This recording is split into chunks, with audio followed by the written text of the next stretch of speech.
love has taken hold and won't let go of us now. Something here is calling us forward, upward motion. We're drops in one ocean. Roll on. Will you rise up with me today? Lift up your voice And boldly say, we are the ones we've been waiting for. There's a dream of your highest calling. Be the hope of a new day dawning. We're the ones who can make a difference. Let's stand together. Sharing gifts for the world that's waiting for a change that we're all creating. It's the moment for our greatness. Let's stand together now, right now. Ooh, hey, hey. Every day's a chance you can do.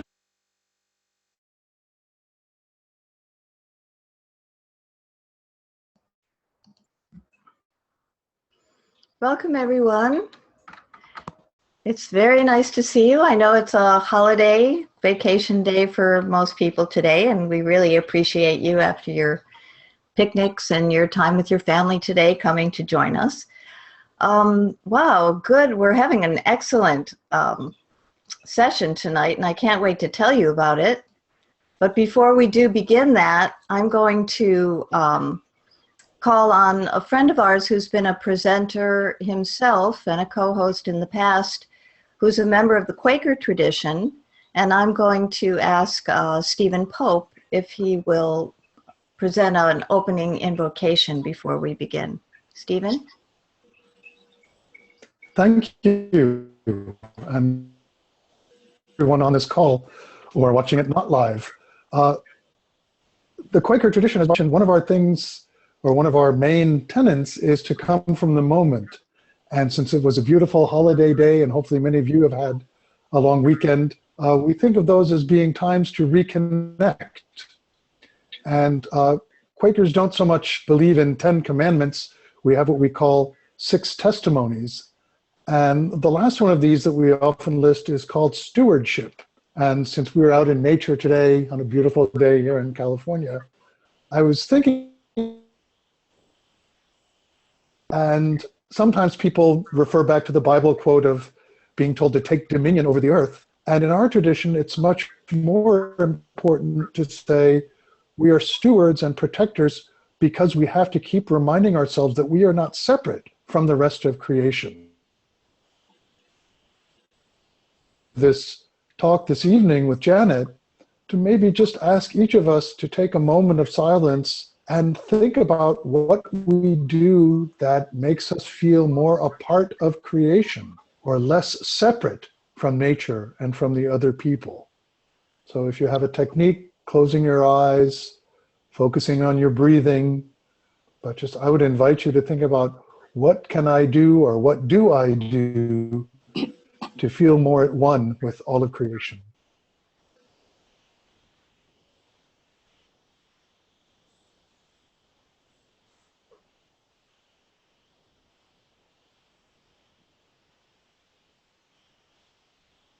So moving forward now to what I hope will be a very inspiring presentation by Janet, I'd just like to remind you that we are stewards, we are protectors of all of the rest of creation. Luck that is, what a joy it is to have that consciousness. They say the consciousness of the blessing is the first part of the blessing. Barbara? Thank you so much for that. I'd like to remind everyone that's attending, just as we do each week, that AGNT is looking forward to our October symposium in San Diego, October 24th through the 27th. We'll be getting together for 3.5 days to actually explore topics like the ones that we're looking at in this webinar series. We believe that most of our listeners, our audience, our community are people who have been practicing their spiritual life for many years. They've read books, they've gone to lectures, they've gone to workshops, are very adept actually in these areas. And we realize now that the next step is to take our spirituality and engage it with the challenges facing our world.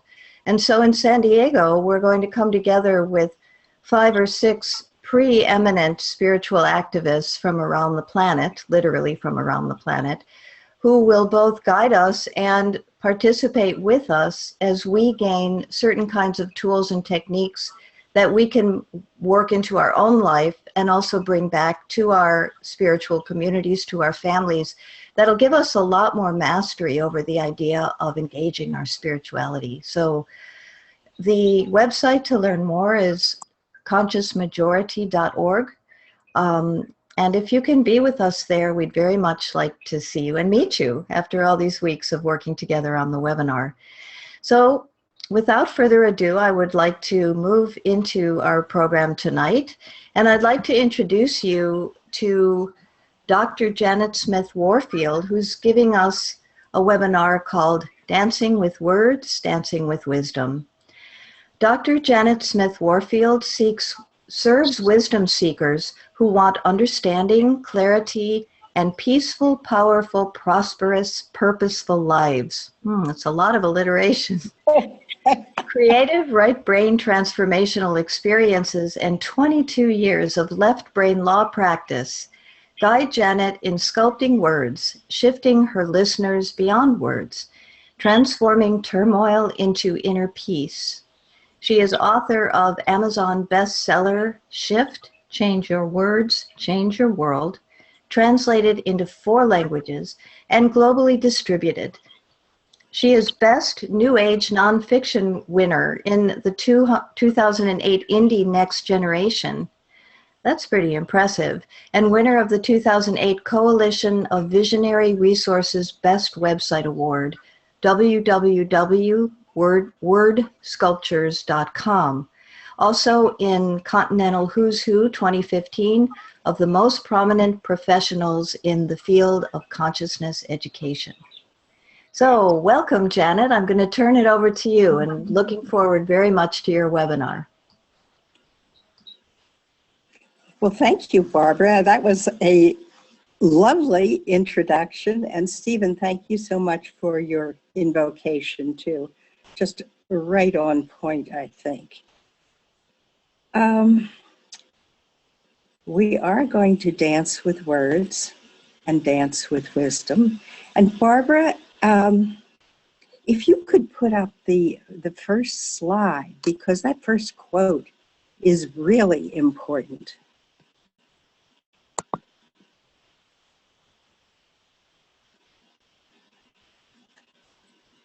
The map is not the territory. Ooh. And I see right now, I cannot see my my script at all, or my outline. So perhaps you can put that slide down again so I can figure out what I'm doing here. Thank you. So Alfred Korzybski, who is famous for coining that phrase, the map is not the territory, was a Polish-American independent scholar, scientist, philosopher, and the father of general semantics. So what does his statement mean? The map is not the territory. And what do our minds do with what we experience? And I'm encouraging you throughout this hour that we have together to actively participate in what we're doing. It will be much more rich for all of us if you do. There's a screen at the bottom for those who are not familiar with Zoom. If you click on participants, if you move your cursor at the bottom of your screen, click on participants. Whoops. I believe, Barbara, on the regular screen, there's a raise hand button, isn't there? Yeah, let me just intervene for a moment. You're looking at notes on your computer, so when I share my screen with you, you can only see what I'm sharing with you, right? Yes, but I lose my notes when I look at your screen. Yeah, So, that's what I thought. So do you have a hard copy nearby, or can you tell me when to put the slides up and down so that you can check in between? I can tell you when to put the slides up and down. Right now, if you would put the slide, the ambigram by Punya Mishra up. I would just like to ask the participants, what do you see here? And I am looking for active participation. Anybody see anything here besides black and white blobs?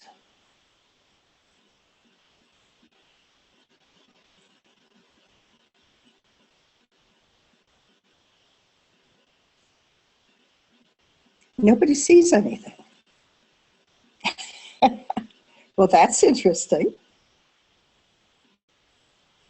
There's actually quite a lot in this ambigram. So what do you see?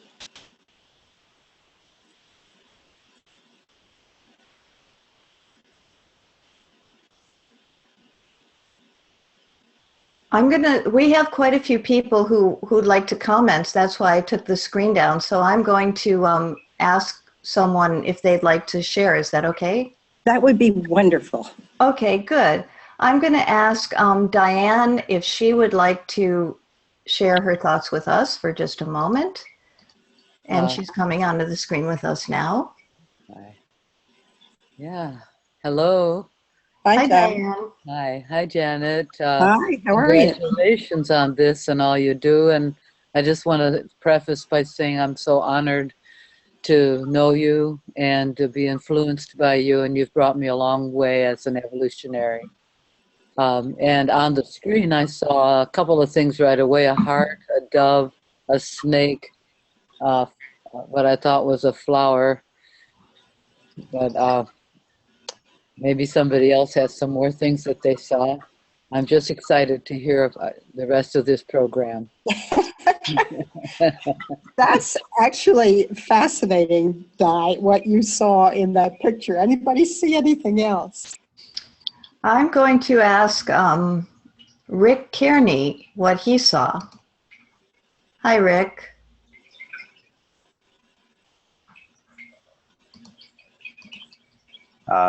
It's interesting how both good and evil are there in the same diagram.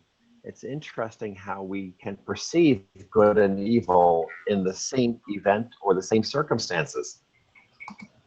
Yes. Yeah, and thank you. And that is what most people see, or many people see in this. But obviously, there's nothing right or wrong to see. Was it Rick? Rick, I believe? Yes. Yes. If you see, when you focus on the word good, how do you feel? Good is the bigger, the larger, the main element of the diagram. And when you reverse your view, you see evil within good. Interesting comment.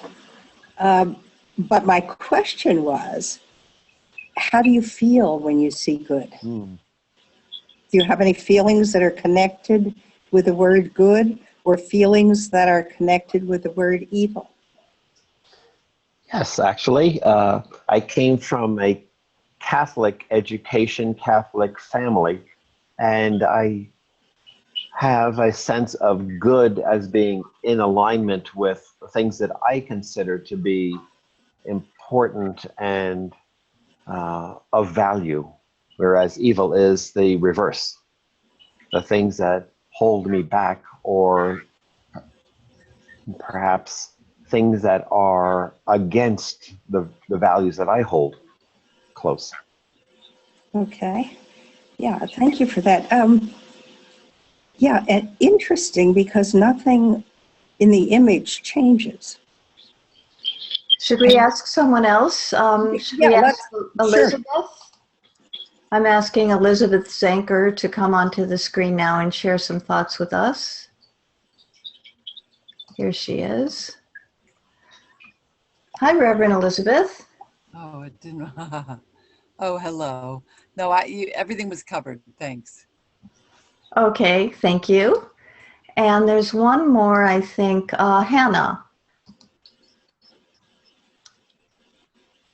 Hannah Lee. What did you see in that? Can you hear me? Yes. You can hear me? Yes. Okay. Well, I saw pretty much what others did, but I also saw the flowers and the snake and the images, and that was a little bit, well, it made the oppositeness of the two words more playful somehow. Hmm. Interesting. Very interesting. So just a few more thoughts of mine about this image. What happens when one of us sees only good and another sees only evil? We're focusing now on the words and not seeing the hearts and the flowers and the other things. Will we fight over who is right and who is wrong? Why do we do this? Is it because we have confused the map with the territory? And is what we see, this is a really interesting question, I think, is what we see a projected reflection of the way our minds shape the world? Any questions or comments on any of that?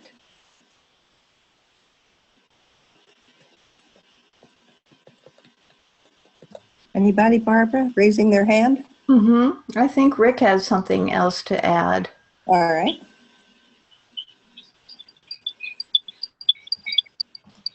Thanks. Okay, go ahead. When someone else points out to me the other point of view, I routinely have this aha moment where I see something new and it excites me and enlivens me in some way that I don't embrace it necessarily, but I recognize something new, and that brings out just a different side of things that I didn't see before. Right, exactly. I mean, that's the way I like to look at it too. Some people are very threatened when the opposite point of view comes up. That's a whole different issue and a whole different ballgame. But yes, I like to learn and grow by seeing different perspectives as well. So our minds chop our experience up into parts. We label the parts with words: mommy, daddy, house, tree, spoon, dog. The words we stick on parts of our experience are maps of the territory. They are not the territory. The word mommy feels very fixed and solid, but it is different from the real, live, warm, loving person who wipes your tears when you are crying. If somebody asks, "Where is mommy?" we know exactly what they mean and where mommy is. We can say, "Mommy's in the kitchen cooking dinner." We might even say that it's true that mommy's in the kitchen cooking dinner, and everyone around us would agree. But the truth of that statement depends on the meanings we give to all the words in that sentence. If the word kitchen refers to a room with a bed, for example, perhaps mommy is not in the kitchen cooking dinner. And even if the word kitchen refers to a room with a stove and refrigerator, the statement that mommy is in the kitchen cooking dinner is only true right here, right now. 5 minutes later, mommy may be in the living room talking to daddy. And sometimes the word mommy does point to that real, warm, loving person who wipes your tears when you are crying. But other times the word mommy points to the strict disciplinarian who is trying to force you to do something you don't want to do. A word that feels very simple and solid points to a very complex and constantly shifting experience. Our word maps are with us every moment of every day. They are part of our lives, whether we are involved in internal dialogue with ourselves, external conversation with another person, or using those maps to learn new skills and navigate new life experiences. Yet how many of us really pay attention to our words? Do we stop to think how we allow them to limit us? How we can use them to empower both us and others? How we can use them to create and co-create who we are and the kind of world in which we want to live. Any questions or comments on any of that?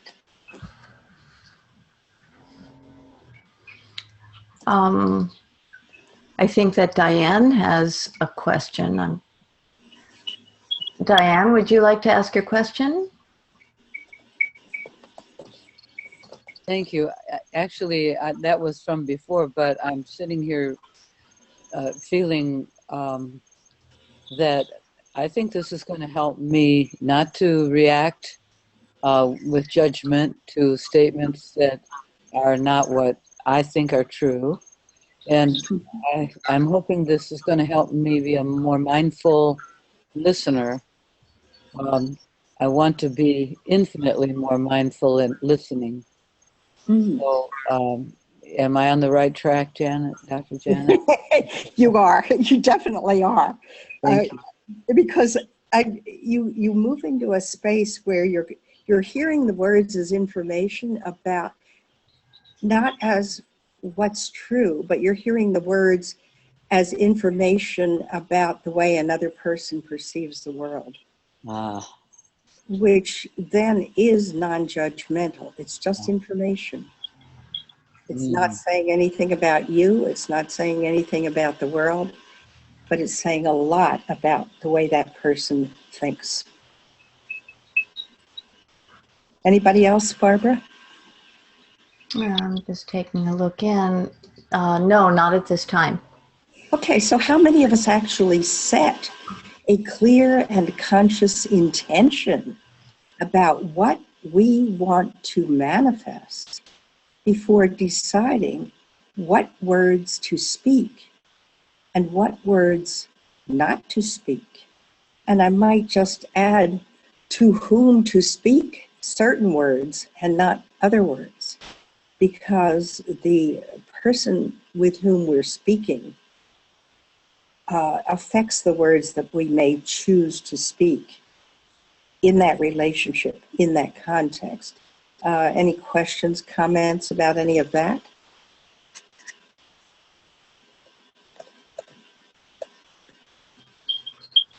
I'm taking a look now to see if anybody would like to comment. I'd like to make a brief comment here, and then I'm going to ask John to come and join us. That is one thing that AGNT has done a lot of work with nonviolence education and conflict resolution training and so on. And so, Janet, you're very familiar with this. But one thing that's important when you're speaking with people is to be able to put yourself enough in their shoes and understand what they understand. Basically, there's no point in making an argument to someone unless you have reason to believe that they're going to be able to understand the metaphors that you're using and the references that you're making, or even the basic words. So this is when in intercultural or interreligious kinds of training, we have such a difficult time because we're not understanding that the words we're using in the first place that we think are so clear and obvious and can teach a message are being completely misunderstood or not at all comprehended by the listener, and I think is something that we need to be more mindful of. John, I'm going to put you on the screen now.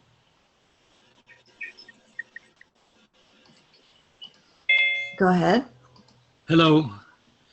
Hi, Janet. My name's Werner John. Werner's my first name. Oh, hi, John. Actually, almost everyone. Werner. Werner.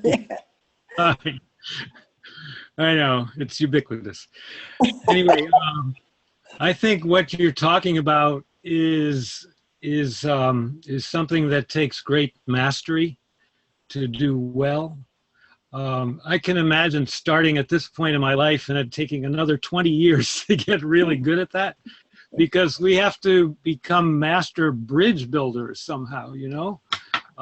If we want to really connect with the person in front of us, first of all, how do we know them well enough to say the words that will actually leave our mouths and go into and have the same meaning that we do? You know, it's a very advanced kind of thing you're talking about. That's my comment. Yeah, I think that's true. And one way which works a lot of the time is to ask questions, to get more information ask respectful questions, to get more information about the way the other person sees the world. Then maybe you can enter into a dialogue sometimes, not always. And Barbara, yeah, I like to think that my words are always right for me, but they're never right for anybody else. So when I'm talking to myself and having internal conversations, I can pick any words I want. And sometimes it's really helpful to bring up a lot of my own shadow elements to really get angry or express my fear and just get the words out there, because then once they're out there, I can look at them. But they're not right for anybody else. And I probably would never say to another person some of the things that I would say in an internal conversation. So moving along here, we have only 1 hour here together today, but an understanding of what we do with our words. It's like piercing a veil. We can open up portals to personal, community, and global transformation. Words, understanding what we do with words, can help us release fear and anxiety, master our anger and rage, and channel it into constructive directions, and shift into and live from a creative and co-creative state of consciousness that Buddhists call emptiness and Ken Wilber calls non-dual consciousness. So how do words work? Words, ideas, concepts, and emotions map our experiences. The words are maps. What we perceive and experience depends, among other things, on our cultural conditioning, our childhood rearing, our education, our conscious and unconscious intentions. There are a lot of unconscious intentions sitting in that shadow realm, and our expectations. Ultimately, each of us perceives from a unique perspective and uses different words to structure the same experience. We also use the same words to structure different experiences. Barbara, if you could bring up the next slide. And let me know when you have it up, since I can't see your screen right now. So this picture could be called a tree or an ash. And the next slide. Is it up? Is the slide up, Barbara? Yes, love and hate is up. Okay. Oh, yeah, okay, I don't want love and hate. I want the slide with the tree. I think it's the third slide down.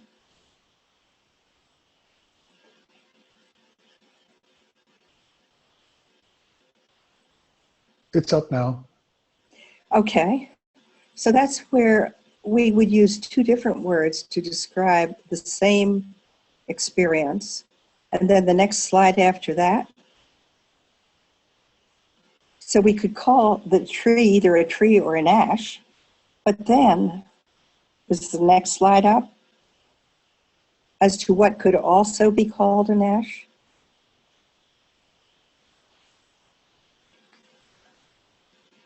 Stephen or Barbara, can you tell me what's going on with your screen? It's still the same slide with the two photographs of tree and ash. Hi, Okay. Janet. Yes. You actually put the tree and the ash on the same slide. They're not two separate slides. I think you have an old set of PowerPoints, but that's okay. Let's move on because there's not a lot of difference.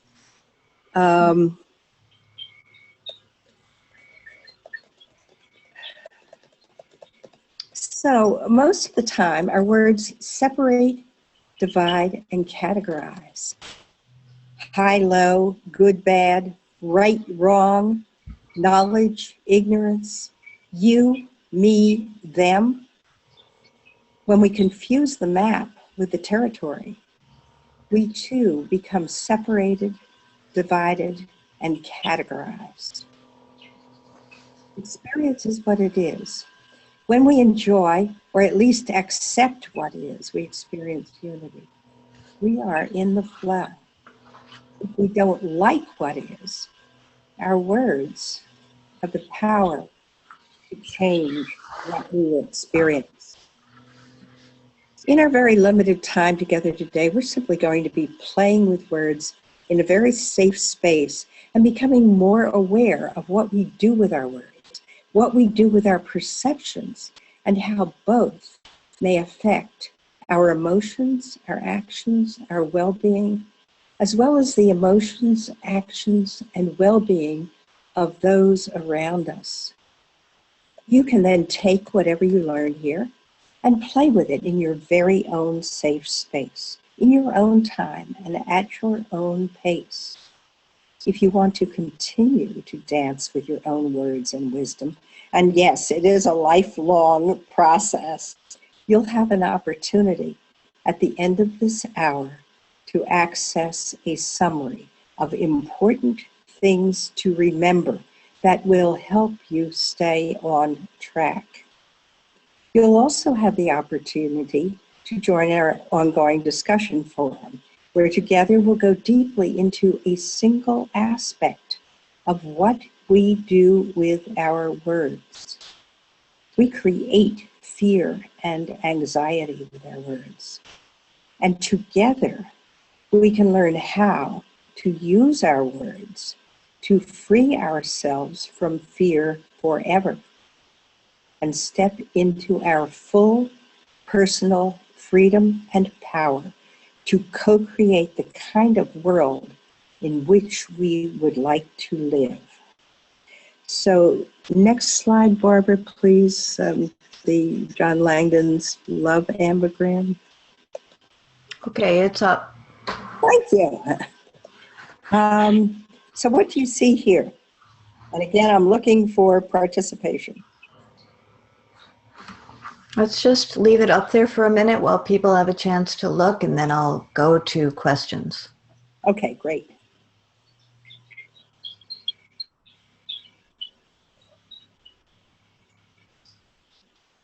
Some people could just see pink and black blobs here, assuming they're not colorblind.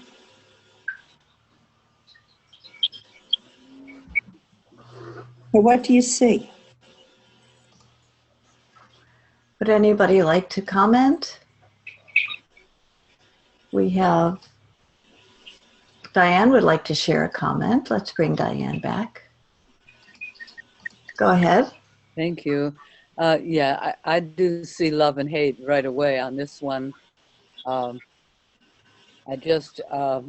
something about the way the words are interlacing with each other that you said something right at the first that's about using words to take us beyond words. And there's something about the artwork in this that makes the word love get fuzzy and go off like smoke into the distance, as if it's ethereal. So it's really a very feeling anagram to me. And is there someone else who wants to comment, Barbara? No, not at this moment. All right, well then, why don't we keep Diane, if you're willing, Diane, up on the screen. When you see the word hate, what do you feel? Closed, completely, like stopped in my tracks. It's so, it's not flowing out into anything. It's not bleeding out into the rest of the surrounding, which is really very beautiful and cloudy. I feel stopped and manipulated by the word hate, the way it looks and comes across to me, the way the E is on it. It's very suggestive of passive aggressive feeling, you know, something where it lures you in by the curlicues, but it's part of a definitely hard word. And yet, like John said, or Richard earlier, one is, it's a whole.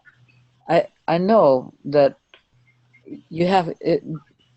It's all part of each other. I mean, it's like seeing a Christmas ornament with a picture only on one side, but you know, if you see the blank side, the picture's on the other side. So it's making me feel that I think I'm allowing myself to be a victim to the feelings that other people, their words sometimes, when at the very time I think I'm being good with my words. So this is absolutely a lifetime study, very deep, making me open up. And I definitely want to study this some more after a lot. Good. Okay. We have another comment from Anne Sloan. Hi, Anne. I'm on. It reminds me of the saying that there's a very thin line between love and hate, and how that can get blurred. Interesting, very interesting. Do you notice any difference in your emotions depending on whether you're focusing on the word hate or you're focusing on the word love? Not like I did with the good and evil. Okay. With the good, yeah, with the good and evil, when I saw the evil, my stomach just twisted. Interesting. Yet nothing in the image changes. All that changes is what our minds do with what we experience. And we all have a choice as to what we focus on And some really helpful questions to ask, at least for me, they've been helpful, are what kind of focus makes me feel better? Do I feel better when I'm focusing on love or when I'm focusing on hate?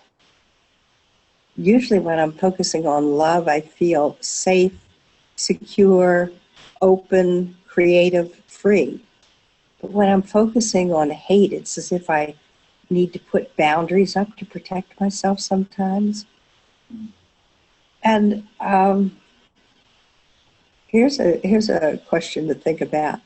Can we simultaneously hate injustice and love justice? And which focus gets better results and why? Questions, comments about any of that?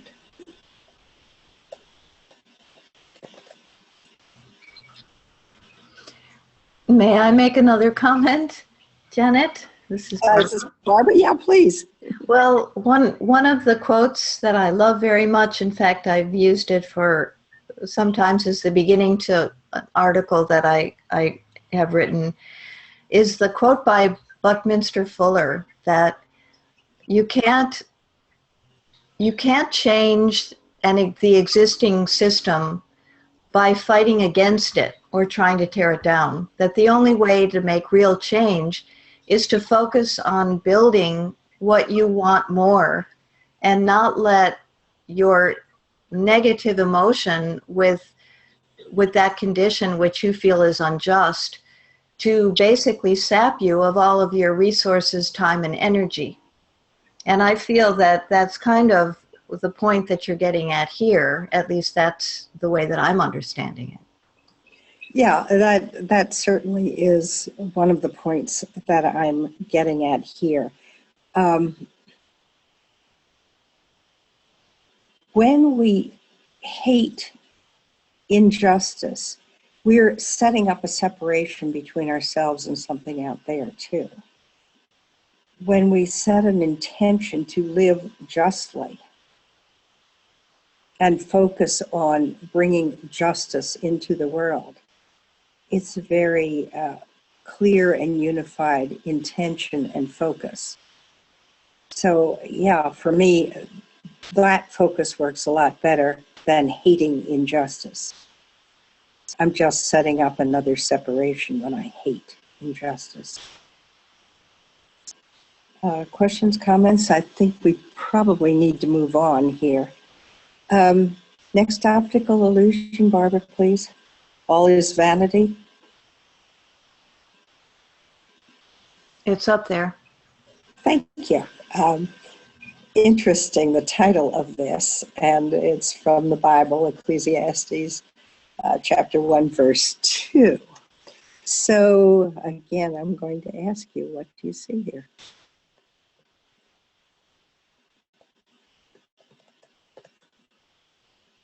Volunteers?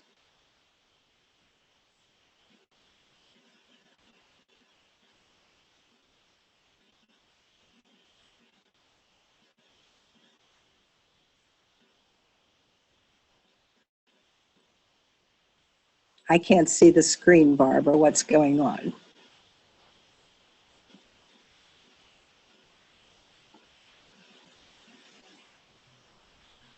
I was just leaving the slide up just for one more second in case anybody else wanted to share. Okay. Okay, now I'm going to take it down again. Okay. And I am going to ask Anne to share with us again. Okay, go ahead.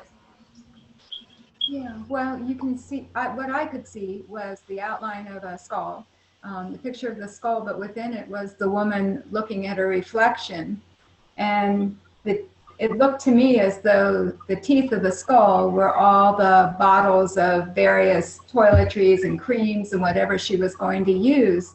And I'm not sure I can articulate it, but the feeling I got was something along the lines of how vanity can also cause a death of sorts. And that's, I think, pretty much what I have. That's a lot, I think. Yeah, I think very, very interesting comment.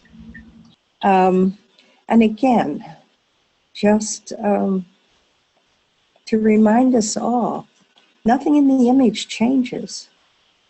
All that changes is what our minds do with what is there. So what we're doing is we're really pulling ourselves back into a consciousness where big mind, that's a term that's used, big mind is watching little mind. Little mind is the mind that sees first one image, then another, and doesn't know which is true. Big mind is just stepping back and observing this whole scenario that little mind goes through. We always have a choice as to what we focus on. So, again, focus on what you love and what makes you feel good, because when you do, that focus will change your energy, and your joy and your love and your creativity will overflow to affect everybody and everything around you. You will be in a, let's call it a spiritual presence, which affects everybody. I guess St. Teresa, maybe Pope Francis, there are probably a lot of people who've been in that space. Any observations or comments there? We're coming up on about 10 or 12 minutes left in the webinar program. So maybe let's make sure that we finish up all this good material, and if there's time left over, then we can take more comments. Let's do that. So in the previous optical illusions, I asked you to look at an image. Notice what you saw. Notice what words you used to describe what you saw. And notice any emotions that the words or images generated. My intention was simply to strengthen your awareness of all the different words and emotions that can emerge from a single image or experience. There are many maps of the territory. In this next image, my intention is different. And you can put the, or in a minute, you can put the image up, Barbara. But in this image, I'm going to use words to give you an instruction. And your challenge is to correctly understand the meaning of the words in the instruction. So you want to put that next? Okay, it's up. And your instruction here is find the hidden tiger. And here I'm going to ask you, when you're absolutely sure you see the hidden tiger, if you would raise your hand, and you can do that, I believe it's by clicking on participants, right?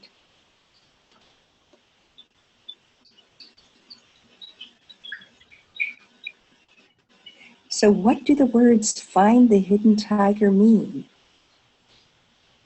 What are you being directed to look for? A hidden shape? A shadow? Eyes peering from the underbrush? Do you have any hands up yet, Barbara? Nope. Okay, that doesn't surprise me. This one is very hard to get. However, I will tell you. Oh, we got a couple. Okay. Patricia and Wendy have all raised their hands. Okay, but I can tell you, when you see the hidden tiger, you will absolutely know that you have seen the hidden tiger. And once you see the hidden tiger, you will always be able to see the hidden tiger again. It's just like a mystical experience where you have a sudden shift of consciousness. Once that happens, you can always regain it. You suddenly understand from a new perspective. You can always put yourself back into that space. So, And Joe raised her hand, and I can't see it yet. all right, Barbara, why don't you call on one of the Okay. people who is quite sure they can see it? And Okay, perhaps, Wendy, let's see. Explain it to me.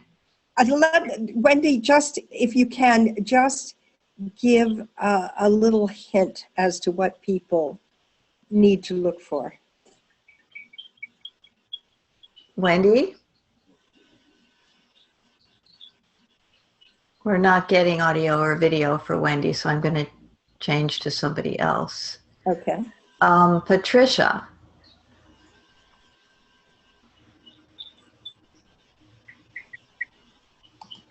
Okay, go ahead.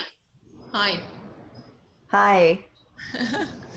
Well, it was, the key for me was to get soft eyes and then to open to seeing the hidden tiger in perhaps a different form than I originally was looking for.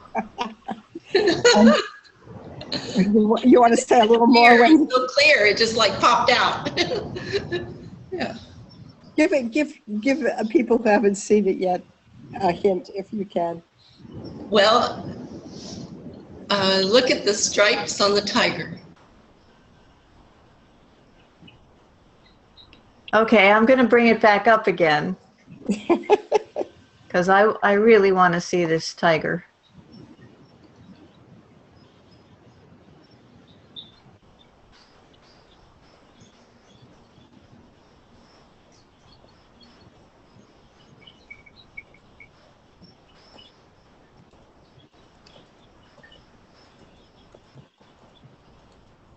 So what if I were to tell you that you are not being directed? Oh, I saw it. For a hidden shape, a shadow, or eyes peering from the underbrush. What if I were to tell you you are being directed to look for words? Okay, now how many more people can see it with that kind of coaching? Patricia, you were very helpful. Oh, Martha saw it. Maria saw it. Anne saw it. Werner saw it. This is fun. So again, nothing in the image changes. Nothing in the instruction changes. All that changes is what our minds do with the information given. You have a choice as to how you interpret the meaning of words. Find the hidden tiger. You have a choice as to what you focus on and look for. And just notice when you receive additional information from Wendy or from me, the meaning of the words becomes clearer. The meaning of the instruction becomes clearer. So don't just assume you know what words mean the first time they're spoken. They have all kinds of depths. So let's see, how much time do we have here? Not much, do we? Let's put up the next to the last slide. Barbara, if you would, with the questions, the 3 questions.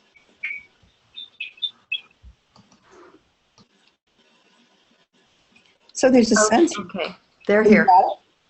Yeah, there's a sense in which our minds are all tabula rasa. We can write anything on them we want to write. So if you accept that, what are you going to do with your one open mind? And what are you going to do with the power of your words?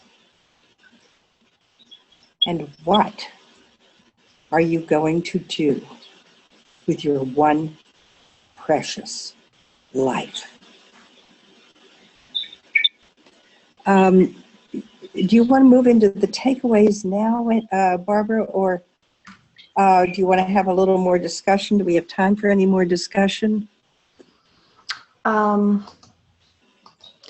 Yeah, we probably have a couple more minutes, but I don't want to miss getting into the takeaways before we're completely done here. Okay, well, let's do the takeaways, and then if we have a little time, we can take a couple more comments. So Okay. if you'd like, you have that final slide up of the takeaways? Here we go. Okay. So if you'd like a list of points to remember to help you use your words consciously and intentionally, this is a cheat sheet. Please go to wordsculptures.com/webinar. If you toss and turn at night, worrying about our world, your children, climate change, the political race in the United States, please join our ongoing discussion forum at wordsculptures.com forum, because together we can, if we choose, if everyone is willing to participate, we can go very deeply into a single aspect of what we do with our words, create fear and anxiety. And also together, we can learn how to use our words to free ourselves from fear forever and step into our full personal freedom and power to co-create the kind of world in which we all want to live. So if we have any more time and anybody has any questions or comments, we'd love to hear. It looks as if when people get to your website that they would sign in and then they would go to that tool. Is that right? Yes, if they go to those links, not in the slide that you have up now, but in the last slide, the very final slide. Right.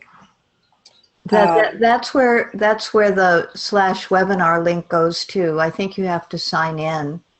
You do have, I ask you to sign in and then it will take you directly. Right. So that's what people will see when they get there, and then they'll be able to use the other resources. So should we go, let's see, back, if I can, we can go back to this. So these are the websites to remember: wordsculptures.com/webinar and wordsculptures.com/forum.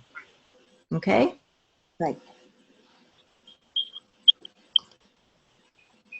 So what else did you want to make sure that we heard before we end with, if there are any more comments, if you have any closing remarks, Janet, and then at the very end, we'll close with an invocation from Stephen. I see that Anne Sloan has a comment here. She says, it reminds me of the saying about there being a thin line between love and hate. I'm raising my hand, but it's not being seen. Yeah, that came from a little earlier. Okay, sorry about that. And okay. I see there's a lot in the chat. I have no closing remarks to make, really, other than trust yourselves. Trust your words and the way you put your words together. You may not use those same words when you're speaking with another person, but at least start being honest with yourself. Start asking yourselves, what do I think? What do I feel? What do I need? What are my choices? And be really honest. You will be amazed at what you discover about your inner self. And it is an opening to a whole very exciting world. Well, thank you. Yeah, thank you very much for all your active participation. It was wonderful. Wonderful to see some old friends here. And thank you for your wonderful facilitation, Barb. Appreciate it. Oh, thank you, Janet. That was fascinating. We'll have a recording of this webinar to send out to people who'd like to view it again, and to everyone who was not able to participate. And absolutely fascinating material, not at all inconsistent with what those of us who are part of the New Thought community understand And what drives our words are our thoughts. So if there's a continuum of intention that goes along with this message that you're teaching us today, that is probably one of the most important lessons that we can possibly learn about communication with ourselves and with others in order to have a direct effect upon the world. And so I very much appreciate what you brought here tonight, and we'll be in touch soon. So thank you all, everyone who attended tonight. Thank you very much for being here. And I'm going to turn it over to Stephen, who will just close us out with an invocation. Thanks, Stephen. Thanks, Janet.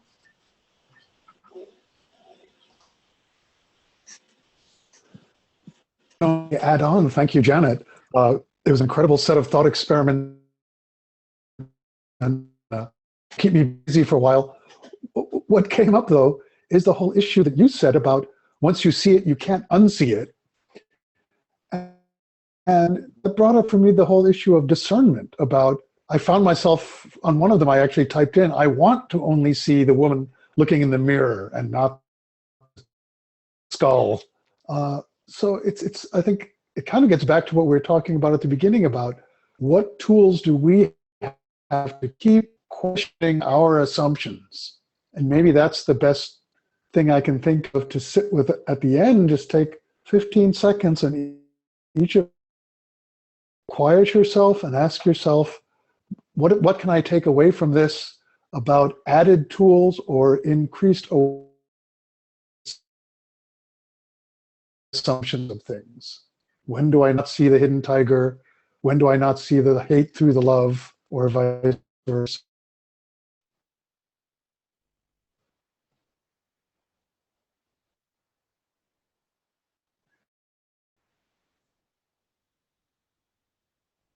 Well, thank you very much, Janet, and thank you, Barbara, for facilitating this. And I'm definitely going to follow.